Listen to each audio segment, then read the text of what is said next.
Viral video Honda Beat nancap di bagian depan mobil Leo. Pemotor sampai kesakitan di atas mobil. Selalu waspada saat naik motor di jalanan. Soalnya kecelakaan bisa mengundang kapan dan di mana saja. Jangan sampai nasib pemotor Honda Beat ini juga dialami.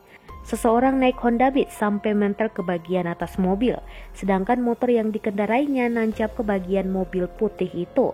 Lokasinya berada di Ngadimulyo, Sukorejo, Pasuruan, Jawa Timur. Warga yang melihat tabrakan itu langsung berusaha menolong korban. Kejadian tersebut berhasil direkam kamera seseorang. Videonya pun diunggah ulang oleh akun Instagram @info_cekatan_sukoharjo. Kecelakaan diduga dari pemotor Honda Beat yang tak bisa menguasai laju kendaraan.